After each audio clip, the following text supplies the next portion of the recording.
Welcome to this week's Commerce Connection TV show. I am pleased to be joined by John Scherer of the Alder Companies. Welcome, John. Thanks.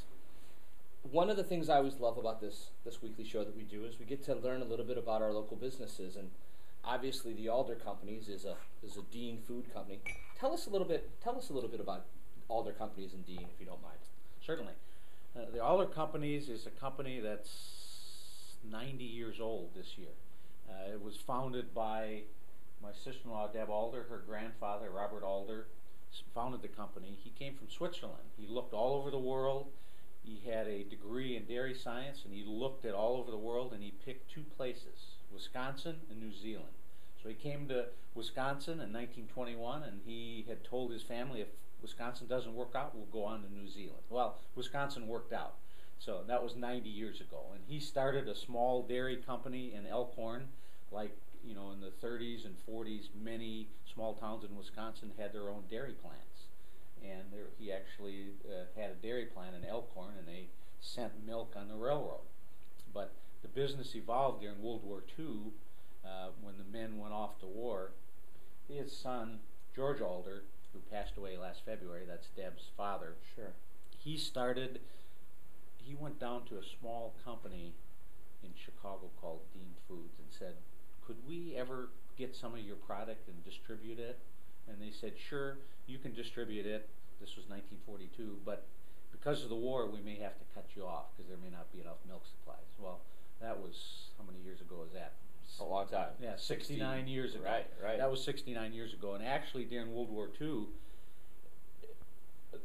viewers that, maybe are our age, a little older than you, but my age and older, remember milk being delivered at home. While during World War II, all those milk drivers, men, were all called away to war.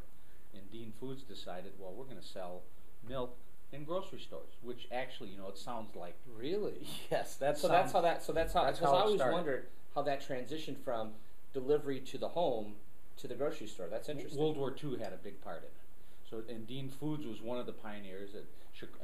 California did it as well, but Dean Foods was one of the pioneers at home delivery. So in 1942 is when we started delivering Dean Foods products. So our business, 95% of our business is distributing Dean Foods products all over the Midwest. We have about 100 employees.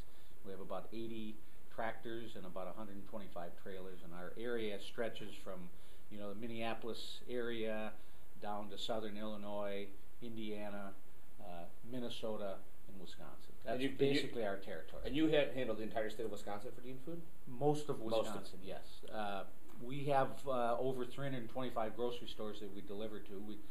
We just picked up 16 Aldi stores in northern Wisconsin. Wow. And you and I were talking earlier about private label milk. Well, like many other products in grocery stores, there are brand names like Dean's, but other types of milk like Piggly Wiggly brand milk or Century brand milk or Great Value milk that you see at a Walmart is made by Dean's. You can tell, those of us on the inside, we can tell by looking at the plant number who made it. So you can always tell, and this plant number that I'm showing you here happens to be a Dean's plant number. So you'll see that plant number a lot on milk around here, and it doesn't always say Dean's. So for example, the Aldi's milk, I think their brand name is, I think it's Friendly Farms, but I'm not sure. And that private label is made by Dean Foods. And we're the distribution arm. Our expertise is taking the finished product, putting it in trucks, designing efficient ways to get it out to all those grocery stores. And that's the core of our business. Well, first of all, I have to say, thank you for the chocolate milk. It's delicious. Not very often I get to sample the product, so thank you. I appreciate that. But secondly, going back to the history of the company, frankly, I'm fascinated. I don't know that I would have the intestinal fortitude to say, well, we're going to give it a go in this country, and if it doesn't work there, then we'll go to another halfway around the world to another country. I mean, that just speaks to, to come from Switzerland, was it Switzerland? Switzerland, yep. Switzerland to Wisconsin. If that doesn't work, we'll go to New Zealand.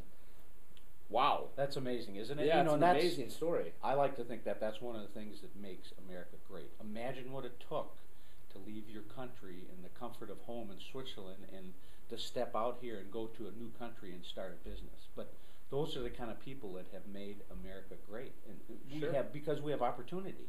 You know, I think Deb's grandfather knew that the barriers to entry in Switzerland and buying property and starting a business were difficult, you know, unless you had a business in the family. And I think he was smart enough to know by coming to America there was infinite opportunity in America. And he chose, and thankfully he chose southern Wisconsin, you That's know, and amazing. that was 90 years ago.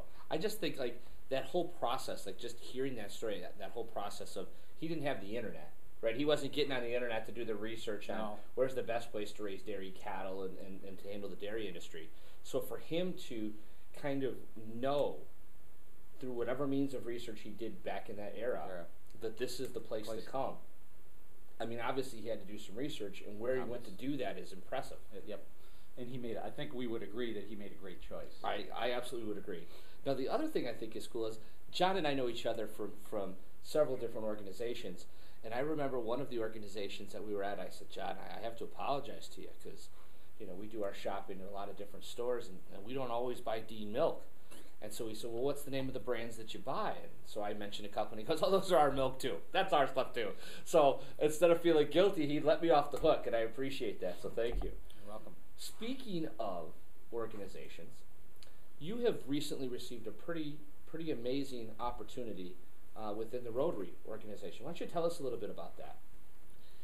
Rotary picks district governors, and Rotary worldwide has 1.2 million members. There are 34,000 Rotary clubs in the world in almost 200 countries, and those clubs are divided into 530 some districts. Okay. And each district has about 60 clubs, and Rotary International has district governors, and I was selected to be the district governor in 2013 to 14 for our Rotary district, District 6270, which is southeast and northeast Wisconsin. So it's a very impressive honor, and I feel very glad to sit next to you in Rotary when we have these discussions, and I think they made a wise choice in having you take over the district governorship. Well, thank you very much. I don't. Sometimes my wife says, "What have you gotten into?" So it is a lot of work. Part of the job as your district governor is you have to visit all 60 Rotary clubs in our district. So think about it, in a 1-year period, I have to visit 60 Rotary clubs plus do everything else. So there's plenty of work for that 1-year period. Sure. Now, speaking of Rotary, one of the things that I think I find most admirable about you is that you're really committed to outside organizations and fundraising and doing different things in the community, which Alder, the Alder Companies, is very much supportive. A part. Very My supportive. sister-in-law Deb Alder is, you know, anybody that knows her knows that she's extremely community-minded. You know, United Way and a number of she's on the VIP board, on the board at the bank, so she's extremely community-minded and has encouraged us at the Alder Companies to be involved with the community. In fact, she was one of the co-founders. There's several of us that co-founded an organization called the Gridiron Club to support the high school football program here in Delavan. But that being said, Rotary has probably their biggest fundraiser of the year coming up over the July 4th weekend. Why don't you tell us about that a little bit, if you don't mind? Certainly. Our Rotary Club will be doing the refreshments at the town of Delavan's 4th of July celebration, and that happens to be on the 3rd of July this year, which is a Sunday, and we'll be there from about 1 in the afternoon till 10 or 11 at night. And there'll be bingo and child's activities, food, there'll be a band there and a DJ, and of course the fireworks for the 4th of July. If you get an opportunity to go down there, what's nice about it is the township and the city really don't compete. They try to stage their events opposite of each other. So on the 3rd at the township park, they're going to have, I mean, like you said, there's bingo, there'll be food, beverage, both adult beverage and non-adult beverages. Then there'll be the fireworks and a band. It's a wonderful opportunity. I strongly encourage you to go down. It's a great opportunity. So tell us a little bit, when Rotary does a fundraiser like this, so they have this fundraiser where they're going to raise funds, what do they do with that? The fundraiser, excellent question. The Rotary's principal project right now is stamping out polio. You know, most Americans think, polio, I thought we got rid of polio. Well, in the United States we did. You know, in 1985, there were 350,000 cases of polio a year in 125 countries throughout the world. This year in 2011, we're down to 4 countries that are endemic with polio: Afghanistan, Nigeria, Pakistan, and and I can't think of the fourth one right now. Just 4 countries. And so far this year, there have been only 205 cases worldwide. And, you know, we're that close to stamping out polio. So eradicating it worldwide. Worldwide, right, like smallpox. But Rotary's #1 strategic goal is to stamp out polio. It's a debilitating disease. You know, those of us that are a little older, in 1952 was the peak polio time in the United States. And you know, it was near panic. You know, parents wouldn't let their kids go out in the summertime. You couldn't go to a public school. You couldn't go to public pools. It was a very scary time for the United States, and it's a devastating disease because it causes paralysis, and you know, and it really reduces the quality of life. And there are still cases, believe it or not, you know, in those parts of the world, Nigeria, you know, Afghanistan, India, and Pakistan. Those are the 4 countries. So there's still cases there, but Rotary is trying. Rotary has contributed hundreds of millions of dollars. In fact, right now, in the last 2 years, Rotary's contributed $177 million towards Polio Plus, because Bill Gates and his foundation have pledged up to $550 million. So if we match that, if Rotary hits $200 million, the Gates Foundation will contribute $355 million, and Rotary will have almost $500 million to inoculate young children to stamp out polio. So when we say fundraisers in Rotary, that's the principal reason we do it. There are a number of other community things that we do, scholarships, you know, the Rotary Gardens here in town, that kind of thing. But you know, our principal focus is stamping out polio. Which is great. And in fact, if you look over my shoulder here, you'll see the Alder Companies with the link to your website.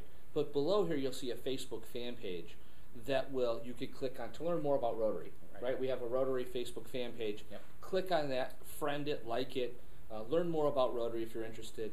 It's a wonderful organization, and I think you'd be very pleased.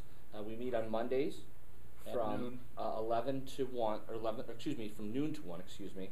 I usually get there a little bit before, have lunch, and do the business of Rotary. And we have some great guest speakers. Absolutely, too. absolutely. In fact, in July, I think July 11th, we're going to have Jim Drescher, who's the new owner of Lakeland, is going to be speaking to our Rotary Club. Excellent, excellent. So, once again, thank you so much. You're very welcome. Thank you for giving us this lesson on Dean Foods and the Alder Company. I have to tell you, great place.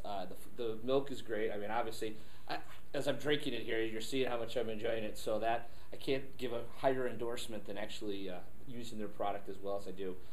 And John and Deb are wonderful, wonderful people. So please support them whenever you can. And we'd love to see you at Rotary. Thanks again. Thanks.